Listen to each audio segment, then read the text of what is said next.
I'm going to have you welcome to the stage Nick and Cris.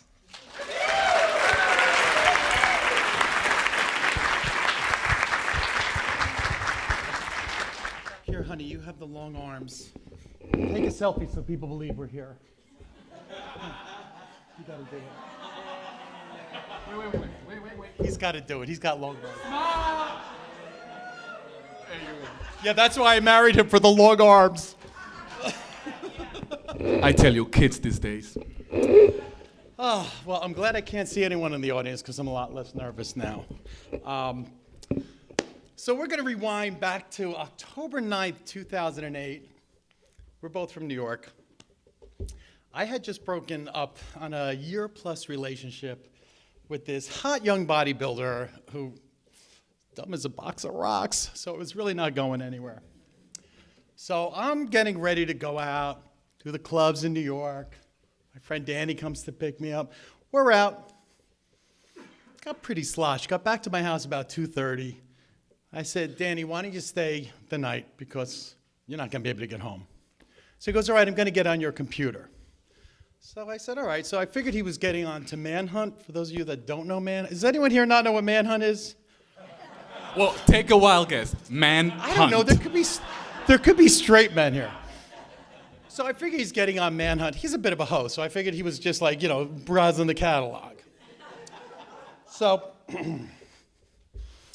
he wakes me up about an hour later, and he goes, this guy here, he's perfect for you. I'm like, all right.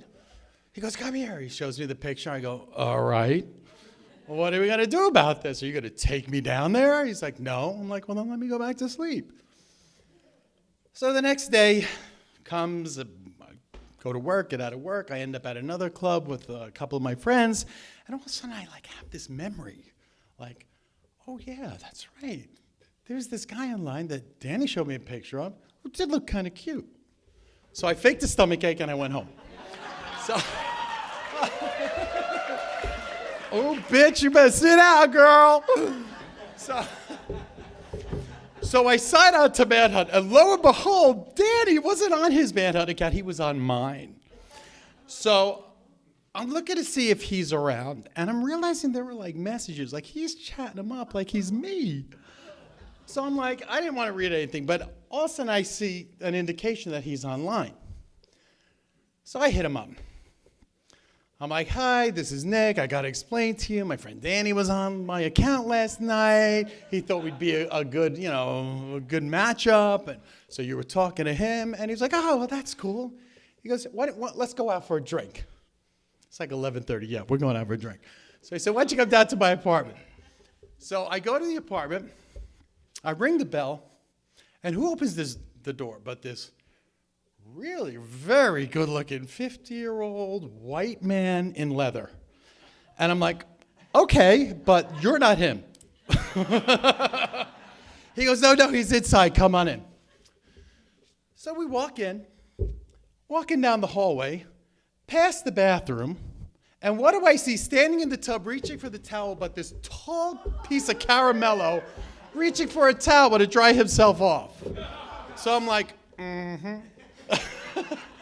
I was like, hi. And he says, who the hell are you and what are you doing in my house? So I said, well, I'm the guy, that we were just talking online. I was telling you about my friend. He was pretending it was me. All of a sudden, his friend turns around and goes, oh, my job's done. And he leaves.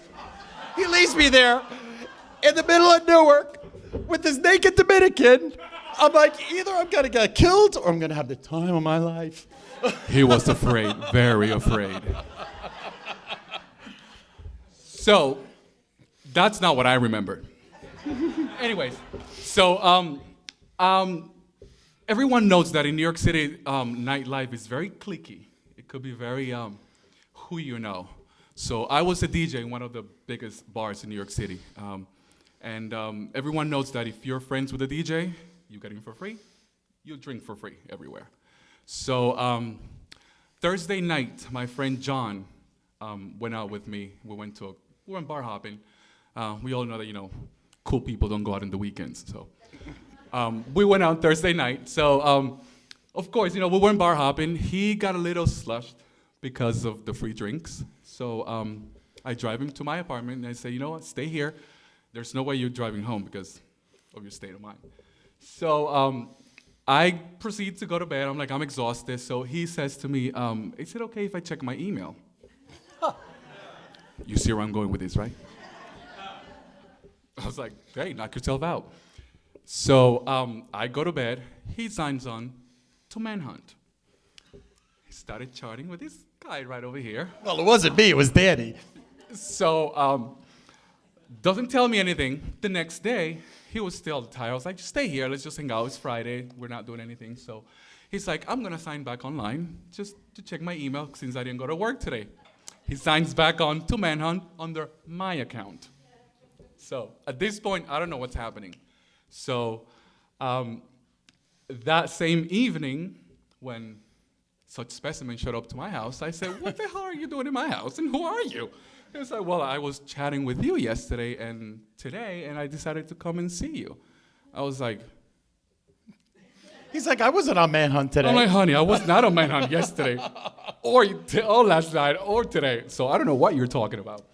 So John looks at me, and he says, be careful with this one. My job is done. Be careful with this one? Like, what do I look like? 72 hours later, he saw the light. 70. Yeah, I didn't leave for a while. And needless to say, we never got out for that drink. And needless to say, John and Danny have never met.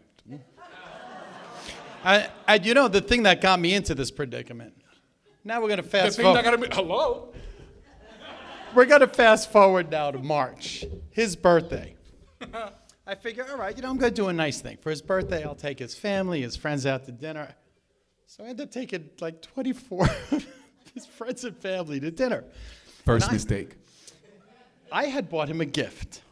Now, I'm Italian. Second mistake. So if it ain't a solitaire, it's not an engagement ring. Third mistake. So I bought a ring that had like little diamond chips around it. Fourth mistake. Diamonds. So, I stand up to present the gift after dinner, and I Fifth said... mistake. I said, it's way too early to talk about anything serious, but just as a commitment, I want to give Chris this ring. I mean, completely forgetting that his mother doesn't know a lick of English. So now this woman who can't speak English at all somehow puts the sentence together, oh my God, he's getting married. At this point, I'm like, what the hell are you doing? He slides his chair back 6 feet. I'm sitting there going, oh my God, I'm getting turned down on a proposal I never made in front of everyone he knows. Anyway, 2 years after the date we met, to the weekend actually, we had a huge wedding, 250 people. I mean, what a story, but that's for his next storytelling.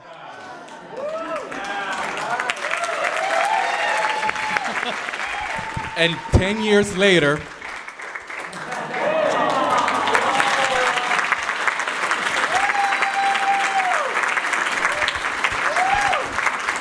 Thank you.